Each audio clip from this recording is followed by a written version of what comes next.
Nah, jadi Wak, 40 hari setelah Sukri meninggal dunia, Yanto tiba-tiba nggak masuk sekolah. Ali, Joni, Rusli sama sekali nggak tahu nih alasannya apa. Karena kan mereka memang udah lama nggak ngumpul bareng kan. Sampai 40 harian tuh mereka kayak belum mau ketemu lah gitu. Mereka baru tahu setelah wali kelas di kelas mereka bilang, Yanto hari ini nggak masuk ya, dia sakit. Nanti kalau misalnya kalian ada waktu, jangan lupa jenguk Yanto ya. Itu kami pun tahu ya dari guru. Nah, dengar itu Ali sama yang lainnya kaget kan, Wak. Karena hari sebelumnya Yanto tuh masih berangkat sekolah dan masih baik-baik aja kok. Kenapa hari ini tiba-tiba sakit? Nah, akhirnya di situ Ali pun ngajak semua kawannya ini untuk ngejenguk si Yanto sepulang sekolah. Pas sampai di sana rupanya si Yanto lagi tidur, Wak. Nah, mereka ngobrol lah sama Bu Aminah, ini ibunya Yanto. Ali nanya, Bu, Yanto sakit apa, Bu? Bu jawab, Ibu nggak tahu, Nak. Dari semalam tuh loh Yanto demam tinggi, nggak turun-turun badannya. Terus badan juga menggigil. Udah Ibu bawa ke dokter, tapi belum juga sembuh, ada pengurangan ini. Dokter bilang apa, Bu? Kata si yang lain kan. Dokter bilang cuma demam biasa, tapi Ibu nggak yakin. Soalnya badannya panas sekali, Nak. Dia ini juga nggak mau makan loh dari semalam. Ya udah, Bu, nanti kalau misalnya Yanto udah bangun, biar kami coba bujuk dia mau makan, Bu, ya, gitu kan. Nah, waktu dengar itu, Bu Aminah ini tiba-tiba diam.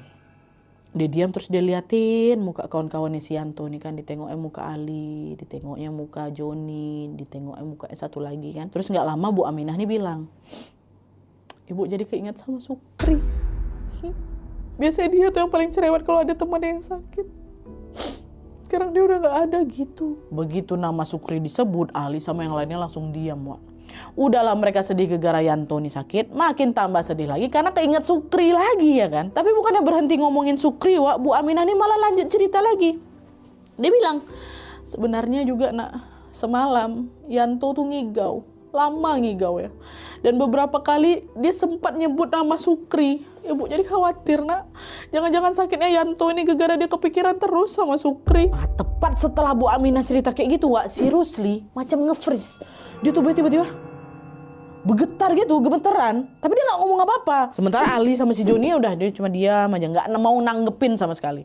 Mereka nggak berani jemput nama Sukri, Wak, karena takutnya nanti malah pada nangis lagi gitu loh. Jadi udah mereka cuma dengerin cerita Bu Aminah aja sambil nunggu Yanto nih bangun. Nah, begitu Yanto tuh bangun, mereka bertiga pun pindah lah itu ke kamar Yanto untuk ngebujuk dia makan-makan lah, Wak. Nanti kok makin sakit kayak gitu. Nah, makan dipaksain walaupun cuma dikit. Dah lah, setelah hari itu ternyata sakitnya si Yanto ini nggak sembuh-sembuh, Wak. Nggak, udah diperiksain beberapa kali, udah minum obat banyak kali, tapi demamnya macam hilang timbul gitu loh. Bahkan dia juga sering kejang-kejang macam orangnya lagi ketakutan. Tapi hingga suatu hari sakitnya Yanto ini makin parah lagi, wajahnya udah pucat pasi macam gak ada darah sama sekali, tubuhnya ada kurus kering, matanya sampai cekung katanya. Sampai di satu titik Yanto ini menggigil hebat, tubuhnya panas, matanya melotot, dan gak lama setelahnya Yanto menghembuskan nafas terakhir di rumahnya.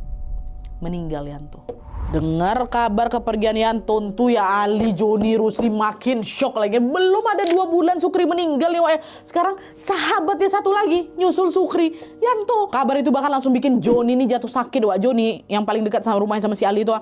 Dan dia harus langsung dibawa berobat ke desa S, kampung halaman ibunya si Joni. Entah penyakit apa yang Joni derita, Wak, tapi yang jelas Joni sampai disuruh nginap di sana selama berada di kampung mamanya. Jadi Joni nggak ikut tuh, Wak. Nggak ikut waktu itu ke pemakamannya Yanto. Yang hadir ke sana cuma Ali sama Rusli. Mereka tuh lah nganterin Yanto ke liang lahat. Di sana lagi-lagi Ali sama Rusli nangis sejadi-jadinya. Mereka histeris, Wak. Mereka sama sekali nggak nyangka bakal kehilangan 2 temannya dalam waktu yang sesingkat itu.